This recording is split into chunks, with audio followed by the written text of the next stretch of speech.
how much time you are spending consciously conscious versus subconsciously conscious plays a really important part in how much you feel like you're living. Think about consciously creating rather than subconsciously consuming. This will probably be one of the biggest changes you'll make in your life. Become a creator. You've got to make the most of the time that you have to fulfill the goals and objectives and mission that you have for your life. Imagine all you're doing is pursuing one or two things in your life and saying, well, I'll get to my family later. I'll get to my health later. There might not be a later. You're wasting your time on this planet. What if you could make a few small changes in your life that would double or triple your access to time? Join us on our journey to help you become a time sovereign. Welcome to the podcast. My name is Mike, and this is my co-host, Andrew. I'm Andrew. We're the Positive Network. We're your home to bolster your fight against the negativity in the world and bring you topics, discussions, and solutions to the problems you're facing in the world today. We're here to build up your resilience to today's world by increasing your self-sufficiency and your critical thinking skills. We're going to be here teaching you the critical elements of the sovereign life operating system. Well, Andrew, good to be here with you today again, brother. Interesting word, time. So, Yeah. I mean, it means a lot of different things to a lot of different people. Maybe you can share your take on time. Yeah, for me, time is the most fundamental base level resource that all of us as humans have. If you think about the richest person in the world, like Elon Musk, Jeff Bezos, those people, they still have the same 24 hours in a day as the poorest person in the world. Anyone from like an orphan in Africa, they both have the exact same amount of time. It's a limited resource that you cannot get more of. That's how I think of time. Yeah, and I agree with that wholeheartedly. To me, time has been an interesting journey of discovery, of self-discovery, and it's tied in with so many things in our life, basically everything. And when you think of the 12 points of the sovereign life operating system, time impacts every single one of them in a unique way. The more time that you have access to, the more you can work on various aspects of your life, the more you can improve your family's life, your community, and your nation. So time really is the only asset that is out there. A lot of us get tricked into thinking money is the asset and the thing that we're pursuing, but without access to time, money doesn't matter. Yeah, there's that saying that goes, when you're young, you trade your time for money.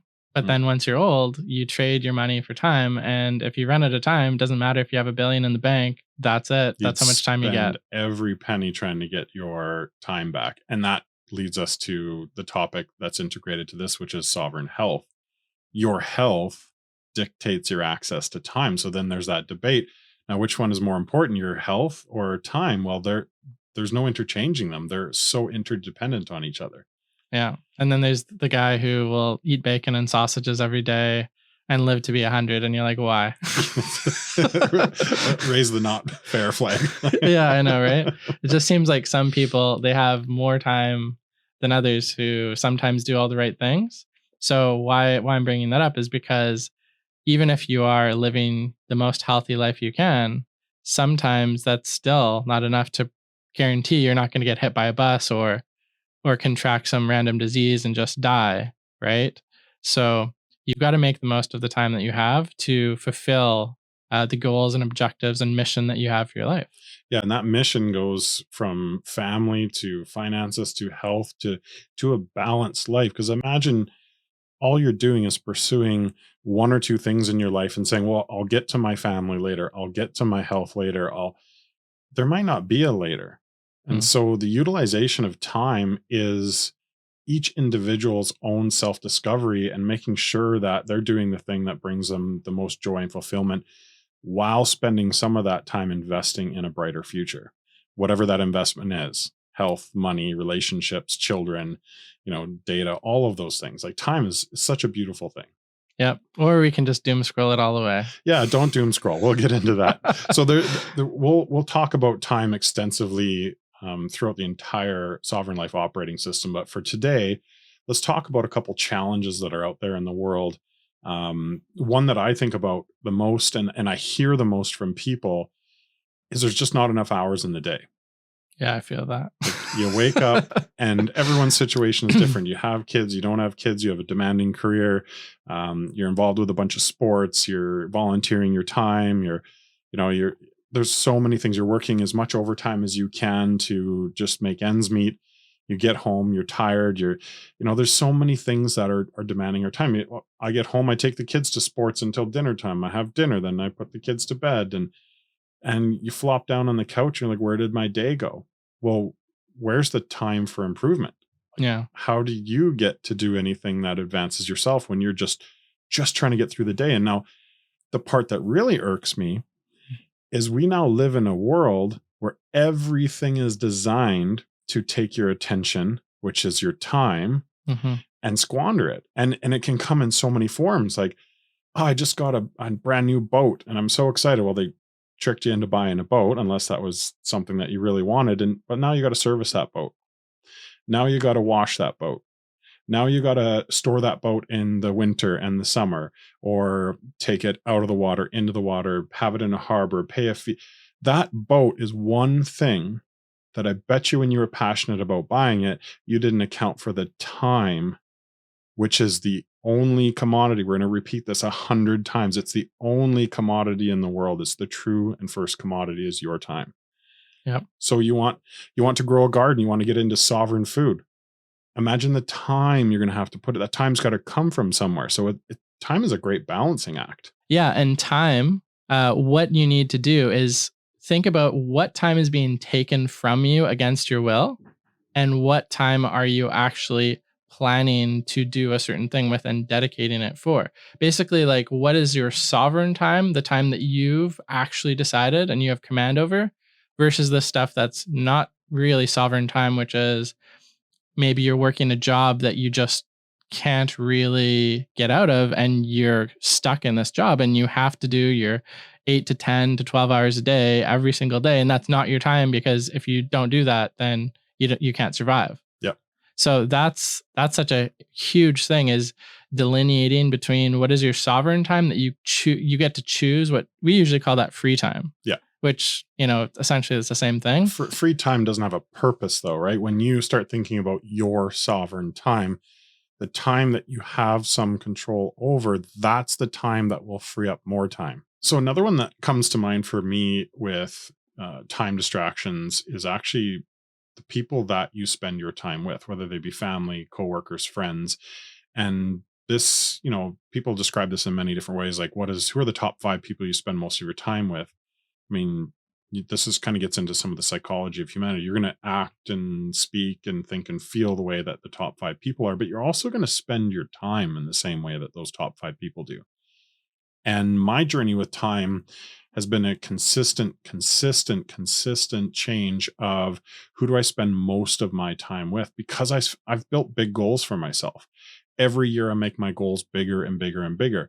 And you can stay exactly where you are for the rest of your life, and that's okay. But if you're not happy where you are, Mm. this is one of the things you need to change. If all your buddies go out every Friday and go drinking, there's nothing wrong with that for them. But if it's in your way, if it's in your family's way, it's time to change. So analyze who's taking your time. Do you have a friend who is dominating your time, who's demanding, who is take a look at that relationship. So relationships have a lot to do with time. Do you give a lot of your time away without a return on your goals? I'm not talking about, do you go out and volunteer and help people? And if that's one of your goals, that's time well spent. But if you feel obligated to help other people and you have clear goals and you're not getting a return on goals, you need to take a look at these things. Yeah. If you're volunteering and that's your goal is to help people, then you've achieved that goal. Right? Absolutely. As much as it is important to think about, like who you surround your time with or who you spend that time with, it's like when you are around those people influence your actions, and then those actions produce other time events that then eat up time that you could spend to sort of compound results and basically get somewhere further ahead. Yeah, absolutely. Now, if you're listening, you might want to pull out a piece of paper or re listen to this piece of the episode and write down who the top 3, 4, 5, 10 people in your life are. You're not quite comfortable with the time that's being spent, or it could be spent better. And that doesn't mean you drop these people out of your life. It could mean you open a conversation about improving the quality of the time, or saying, I don't like doing this anymore. And they may not be comfortable with that, or they may, but it's time to start consciously thinking, who are these people, and is this relationship serving or taking away? Am I serving them? Am I getting anything back in return? So take a deep dive on that when you have some time. Yeah, it's like the boat. If the boat isn't giving you as much enjoyment as all of the extra things you have to do to maintain the boat, maybe it's better just to rent the boat That's instead a of own it. that's a Own the great boat. second list. So do the people list, and then do a things list, or your commitments list. Yeah. So and just don't try to solve those yet. I mean, we'll talk about that in a couple of minutes, but just make a list of all the things that, now that you're thinking about this, what is taking up all my time? So start making that list, because it would probably surprise you. There's a third list that drives me nuts in my life, is all the things I don't get to, Yeah. commitments I've made, things I've bought. I don't take my truck in for an oil change. Like there's just a number of things. Like I did a yard sale earlier this year, and I have stuff I haven't touched in 10 years, Andrew. Mm. I had 3 of the same things. Really? I was like, why do I have all these things? Like Did you buy it and then use it for a bit and then forget you had it and I then bought a new one? Or bought it, I didn't have enough time to organize it. okay. So it's not organized and itemized. So there's being organized. Hmm. Pet peeve of mine. I haven't in the past had enough time until I solved my method on that topic. So what are the things in your life that are not getting done that you've committed to, either purchases, relationships, things you have to do for your taxes, things you have to do for home maintenance. Everything has a time commitment component. So start making that list as well. And that'll really help clarify things for you. Yeah. So let's talk a little bit about some solutions here. So I love the concept of time utilization, and specifically your concept that we've talked about a lot, of double and triple time utilization. Maybe you can lay that out for us and get us going on that topic. Yeah, it's basically like, can you be doing more than one thing at the same time? So it's like there's a concept in computers called parallelization Okay. and serialization. So basically, one is just do one thing after another, and you're only doing that one thing. But then we also have computers that have multiple cores, and they can do multiple calculations all at the same time. Yes. And so it's doing the same thing, but applying it to your life. So essentially, you could go to the gym, which I need to do more of. That's a conscious choice I've decided to make because of other factors in my life, such as not enough time in the day to accomplish all my goals. Right. So I would say, so if you can, what I do is I actually go for walks and I'll listen to an audiobook at the same time. Yes. I think a lot of people are doing the same thing. It's almost like an intuitive thing to do. Mm-hmm. So any activities you can do where you can do something else that accomplishes some other goal, that's great. Like you could be studying some skill that you want to know more about while you're doing the dishes. Yep. Or while you're mowing the grass.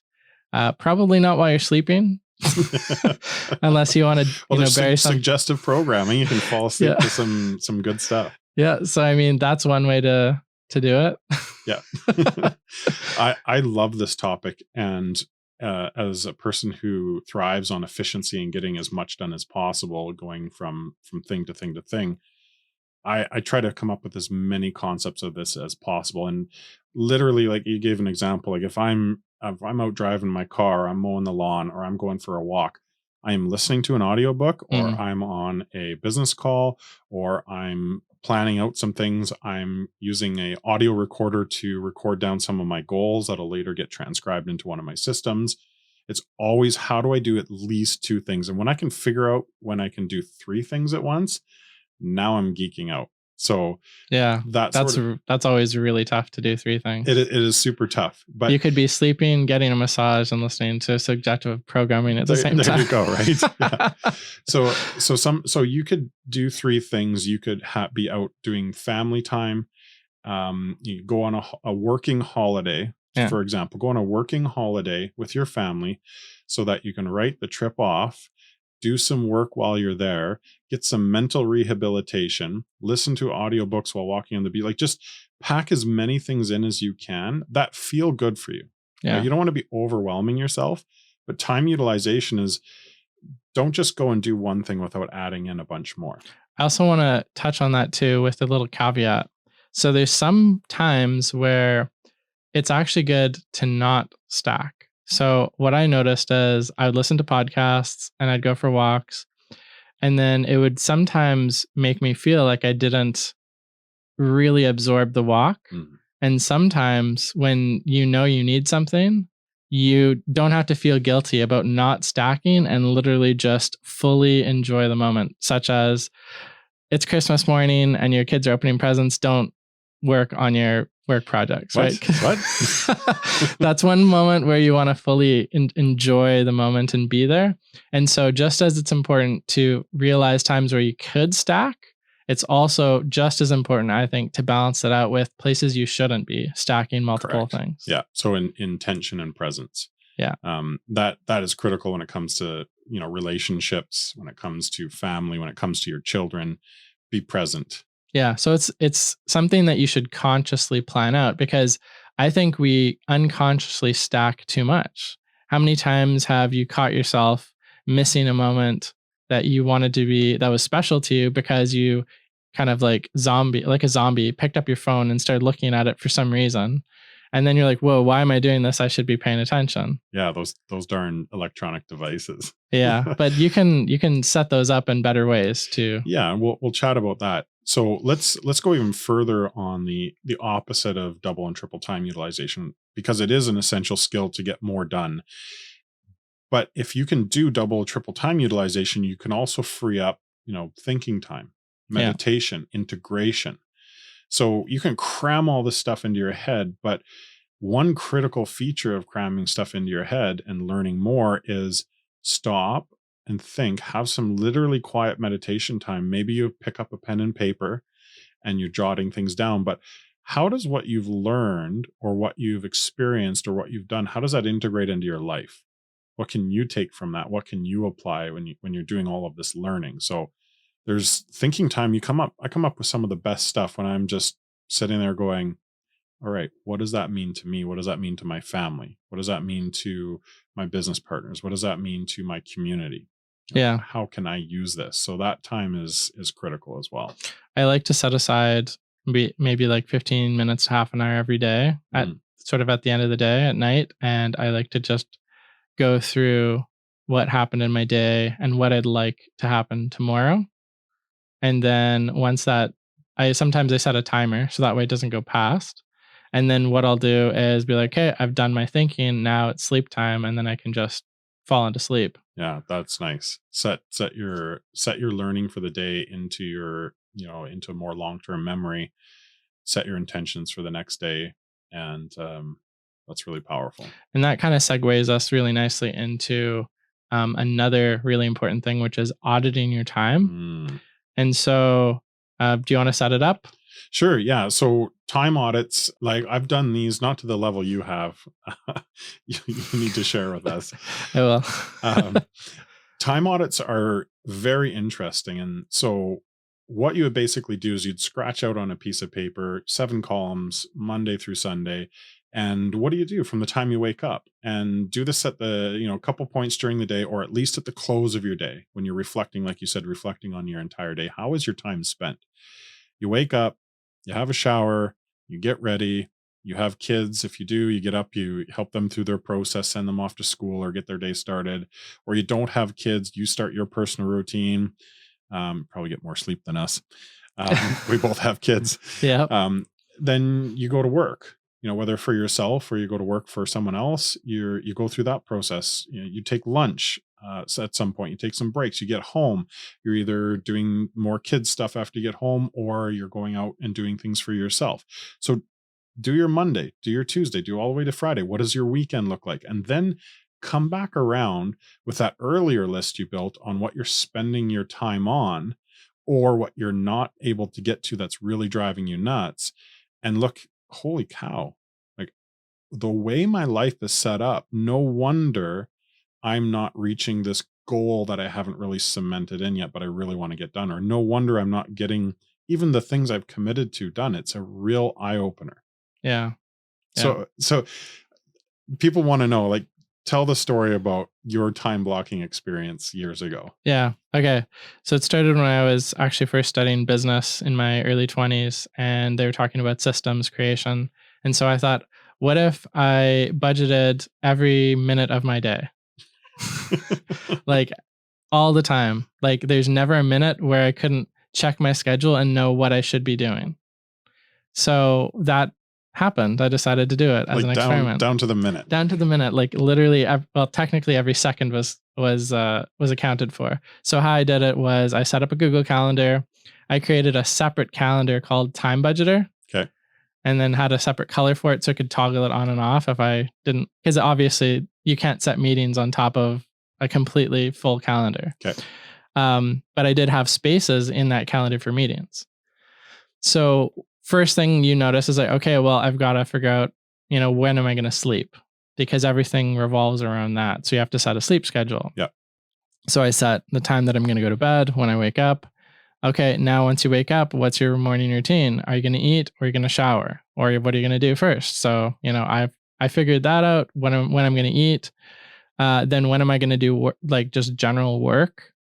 Then I figured out, okay, when am I going to do cleaning for the house? So I set, specific times, like on Thursdays, for example, was like vacuuming. So how far in advance did you lay out all these pre-spent minutes and seconds? So I did, I basically created a weekly calendar that reoccurred weekly. Wow. So I had a constant thing where I could check my phone and be like, oh, right now I'm supposed to be relaxing. Oh, right now I'm supposed to be learning something. Oh, right now I'm supposed to be socializing with friends. Oh, right now I'm supposed to be doing finances. Oh, right now I'm supposed to be making food or something like that. How long did you do this? I did this for 3 months. Wow. Okay. Yeah. So I just want to say, Andrew and I have spoken about this before.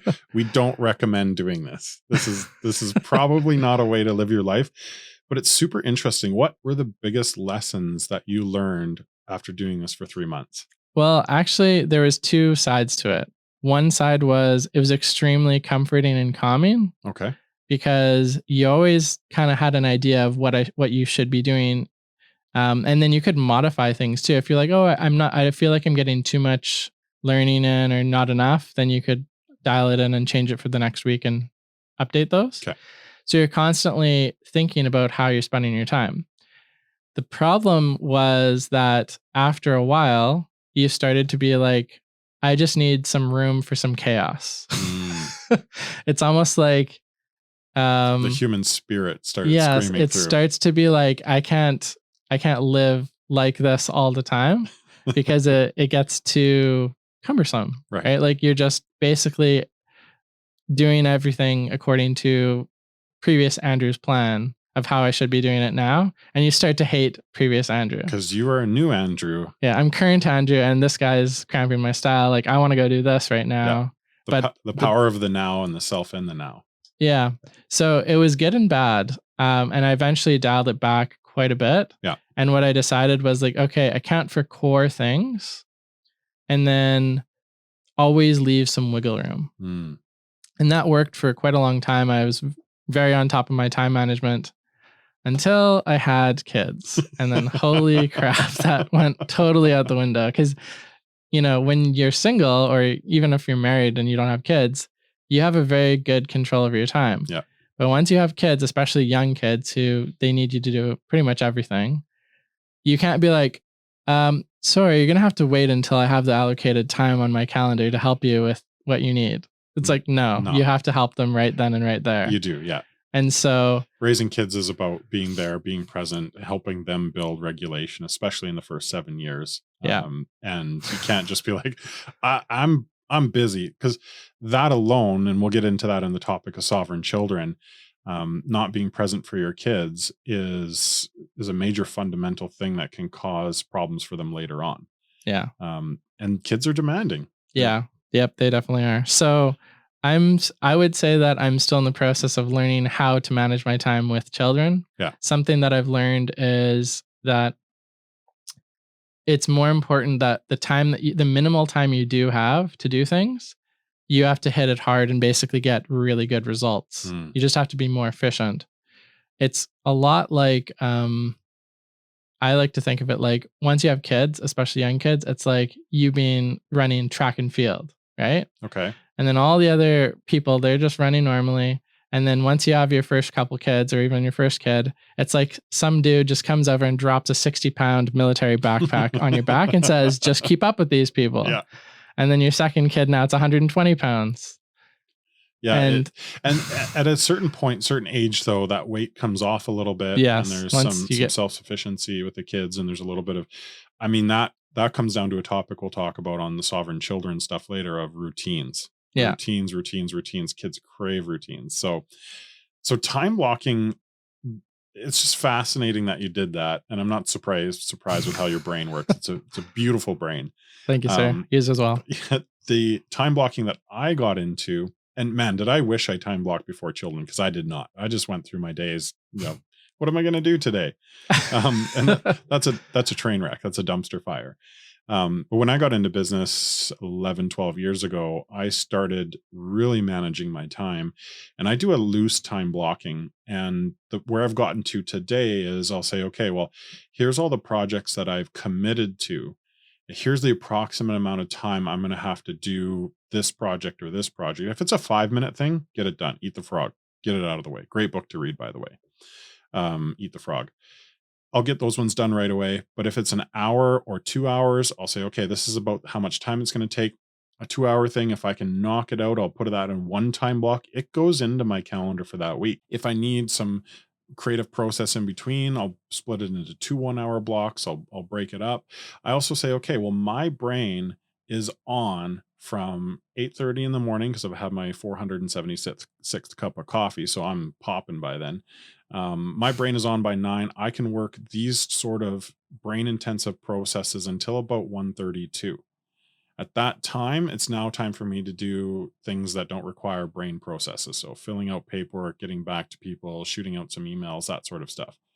There's a great time for me to have meetings with people when I'm at the top of my game. I can communicate really well. My brain's firing on all cylinders. So figure out what that is for you and how your brain works, and have periods of the day where I only do these sort of things during the day, Yeah. and be very cognizant of that. So the other thing that was amazing to me was I had to start saying no to stuff. I had to start saying no to a lot of stuff. So people would reach out for meetings. Hey, let's get together. Let's chat. And like, okay, like what do you want to chat about? Oh, I just want to catch up. It's like, hey, like I got time to do that in, about 30 days, 40 days, something like that. Is that still okay with you? And I had to be okay with disappointing a couple of people, because the projects that I'm working on are very important. I refuse to sacrifice family time.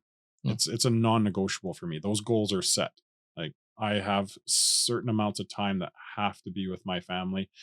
And that, again, sovereign relationships, sovereign children, like these are critical components of a balanced sovereign life. So you got to say no to shit. You just got to say goodbye. Yeah. What's your experience been with saying no? Because you're a helper. Like, dude, you drop everything and you're like, I got you, bro. Yeah. So what's your experience been like with saying no?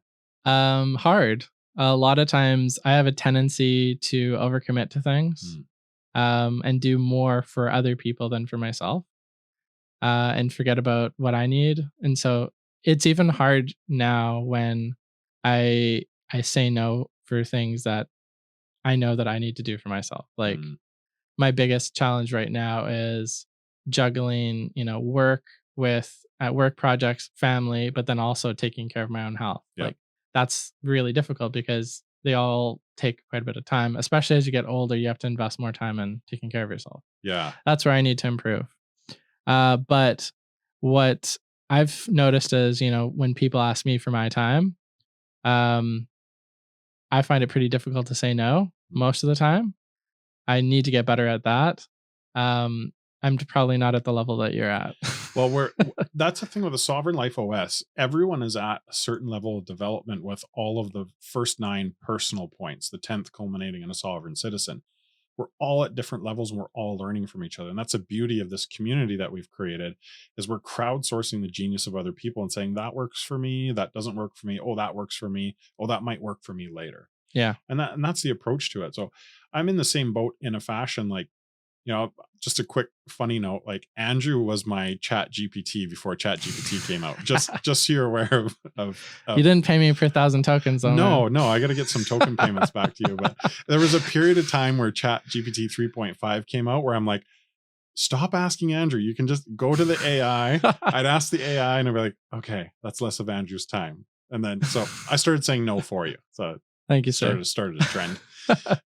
So yeah, it's saying no is difficult, but it is a really important thing to push you forward. And when you give a reason to the individual or the opportunity that you're saying no to, when you give that reason and you back it up, you don't just say no. You say, hey, listen, I have all of this on my plate. I can't get to that. People respect it. And if they don't, go back to your list of people in your life that are stealing your time. Maybe there's a deeper conversation that needs to be had. So remember that list because we're going to come back to it. Health. I want to touch on that because I've sacrificed my health building businesses. Mm. I had a very traumatic financial event 15 years ago. I went bankrupt. It crushed me. When I built myself back up, I learned about business investing, financing, real estate. I obsessed over that and it was an unhealthy obsession. So when you're talking about learning about the sovereign points, all of my obsession went into money. Mm. Relationships were sacrificed. My time was sacrificed. My health was sacrificed. My mind was sacrificed. I didn't have kids at the time, thank goodness. Mm-hmm. And I had gained 100 pounds. Yeah. 60 of that had come off since by just eating clean, wholesome, good food, sovereign food principles. But I'm still overweight. I still have a little bit to go. So just recently, and there'll be a little bit of this on the YouTube channel, I've joined 3-time Miss Olympia champion Whitney Jones Lean Life Challenge. And so there's 70 of us in this crazy challenge where we're eating macro portion food and exercising. A custom design program for me. I'm so far from an Olympian, it's not even funny. But now I'm in a group with accountability, with a goal, with a plan, and I'm following through. It's happening. Nice. I can barely lift my left arm right now. It's so sore. And okay, show us. Let's see. Yeah, it was a rough sleep. Putting this dress shirt on was an exercise today. Get it through the sleeve. Get it through the sleeve. Oh, there we go. We're in. Pain is gone. That's a win. But that's the thing. So to do this, I had to hack time. So let's talk about that for a bit. Find groups of people that have done what you want to do before you and either buy their book. There's probably 30 years of expertise sitting in a book that you can read or listen to. Yeah. This is a time warp. You're downloading 30 years, 40 years of expertise in either a program or an accountability group or a book. Don't figure shit out on your own. It's a huge waste of time. So I'm in this group and my mind has been blown. I'll share more about it in some episodes I'll do on YouTube, but I've just hacked time. In 90 days, my body will be radically different than it is today. And I've been goofing around with this for years since I lost the first 60, 70 pounds. I just haven't gone any further. So going up the next plateau, it's like a the time next warp. step. Yeah, absolutely. And I'm in a lot of other networking groups with some amazing people around the world, and they accelerate my time. A couple more tidbits we can add here just for you to solve a couple more problems would be, take that time audit, look at everything you're doing, look at what you're going to cut out, and make plans about it. Sit in some of that quiet time, some of that thinking time, and just take it, how to eat an elephant, one bite at a time, piece by piece by piece. These are things that we stack up. Digital time audit, quick piece on that. Download an app on your phone that shows you how much time you're wasting on your flipping phone. It's even built into iPhone. It's in iPhones now. There you go. Yeah, screen time. And you can even limit how much certain apps you can use, and then they'll black out, and then you actually have to click ignore limit, and then you feel like You have trash to if you do. consciously go against a goal you've set for yourself. I love Yeah, that. yeah. So, like, you can set it per app too. So let's say you're like, "I don't wanna spend more than 15 minutes a day on Instagram," then you can do that, and then Brilliant. that way, when you're on Instagram, you're like, "I gotta do what it's really important, and then I'm out."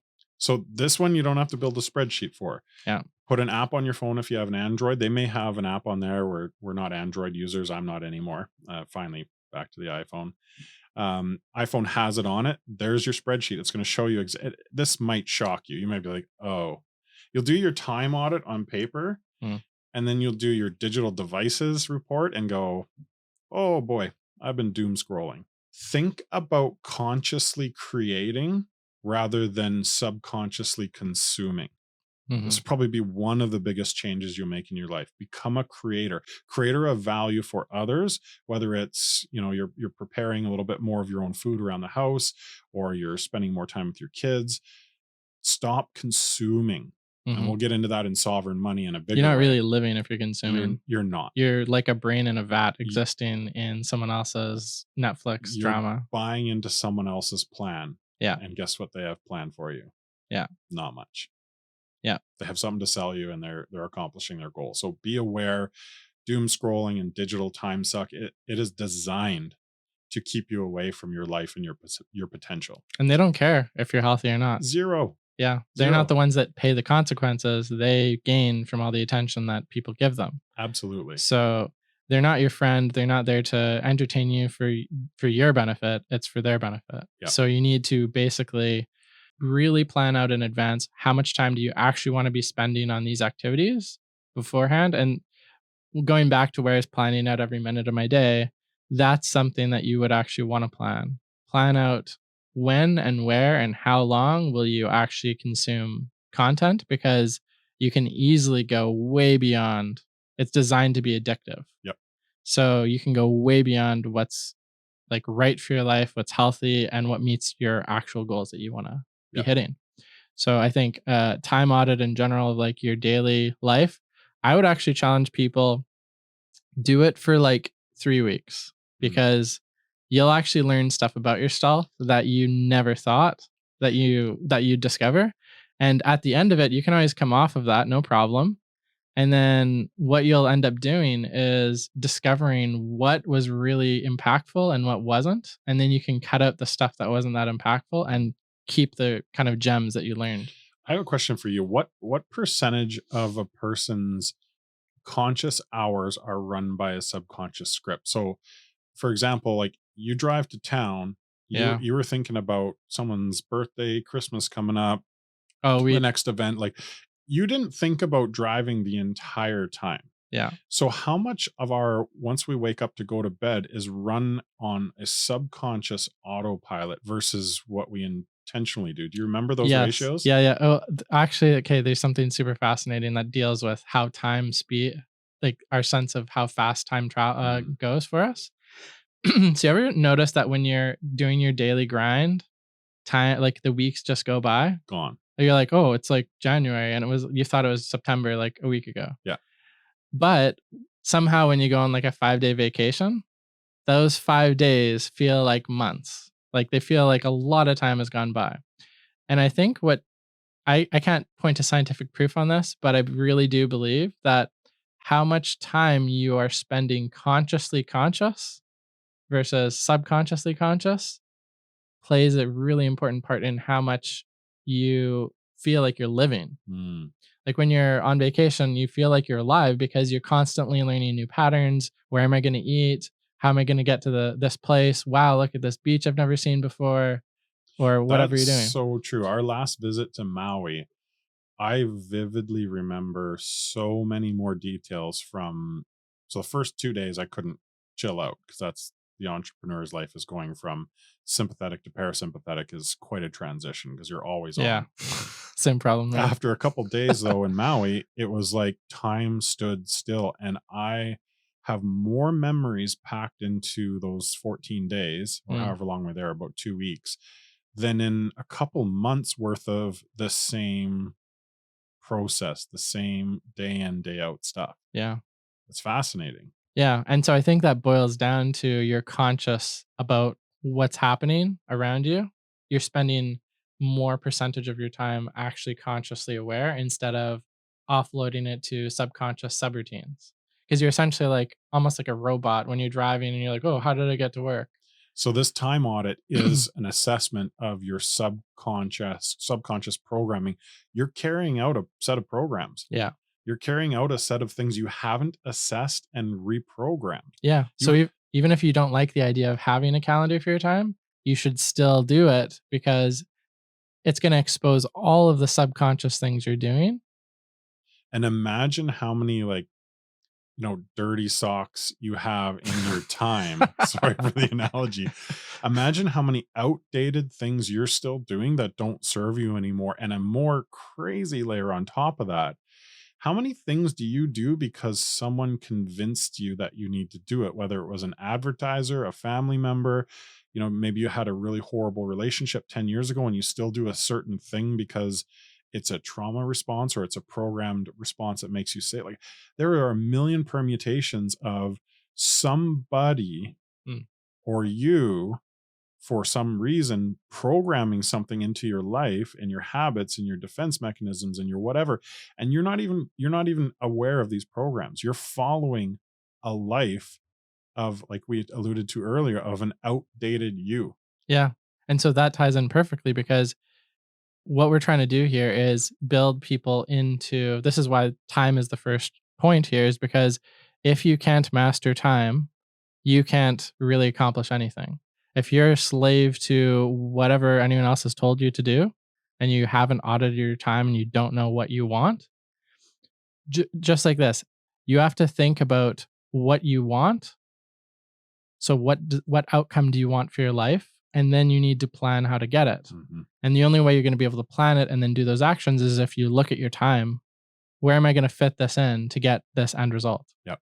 So if you want to be stronger, more powerful, more sovereign, more independent, with a larger ability to help others and make a positive impact in the world, you need to start with yourself, your time, master that. And no one's going to be perfect. I don't know anyone who's actually perfectly mastered time. No, it's a con because you keep changing. Yeah, you keep changing, just like going from no kids to kids, and then it's gonna be the same thing when you go from young kids to teens who just want you to go away. So one more point I want to make before we start wrapping this all on a bow for people. Think to yourself as a listener, how much time have you spent in the last week on something you really want to change or to happen in your life, something Mm, you want to accomplish? mm, How much time, how many minutes and hours did you spend on that topic the week before, either doing something about it or studying it, learning about it? mm. How much in the last month? Last year, how much time did you spend? When you add that up, it's going to be a direct reflection of the result. And I know this is simple thinking, but we're not assessing. If you want more money, how much time did you put into learning about it? If you want a better body, I didn't put any time in last year. I'm going to put in a lot of intentional time this year and education. I will. The result has already happened. That's a beautiful thing about time. The me who has my athletic body back from 10 years ago, that's already happened because the time has been allocated. It's a Mhm. foregone conclusion, and that can be for you as well in any goal that you have. Yeah, once you've budgeted the time and you actually execute those things, it's a foregone conclusion that you're gonna get to those results. Now you just have to live out the new program. Yeah. Cool. Yep. Who knew we were so hackable? Yeah. Well, a lot of That's people why know we're time is the hackable. ultimate resource because that's you converting the time resource into a new result that you find valuable. So, Andrew, wrap us up in compounding time management. Yeah. So let's say you're stuck in a job or you aren't stuck in a job. You could be either or, but let's use the job analogy, I guess, because let's say you only have a sliver of time right now. Let's Yeah. say it's 2 hours that you actually do have control that Once you you could do your actually do. audit and you Yeah. look at And you're like, everything. well, Yeah. actually, I only have 2 hours after I've accounted for sleeping, eating, working, brushing teeth, mowing the lawn, or whatever other things you need to do, Yeah. going to work, coming back, all the things that you're obligated to do. How much time do you have at the end of that day? Okay. Once you've figured that out, then you can start to plan, what could I what could I put it into that's going to pay dividends? In other words, it's going to compound and free up more time. So the biggest one would be, if you're in a better financial position, you wouldn't need to spend 8 hours a day working. You could now spend 2 hours a day hard hitting on a few businesses that are generating income for you passively. Another thing would be, you can cut back on things that don't necessarily need to be there and start freeing up more and more time. As you do this, you can start to, like, you wouldn't probably be able to pay for grocery delivery if you didn't have a bigger income Yeah. because it would be too expensive. So then you wouldn't be able to do that. So now, without those financial resources, you're going to be more time poor. Yeah. So it can be in any of the categories in your life. When you improve something, and specifically to time, if you improve your access to time by any of the methods that we'll talk about over the years, that compounds. So that Yeah. that time buys back some health. The health you improve on buys back energetic hours of the day where you can do more things. Those energetic hours of the day where you can do more things can allow you to spend more quality time with your kids or your spouse. That time spent with them increases your sovereign mind, your mental stability. That mental stability compounds and further increases your health.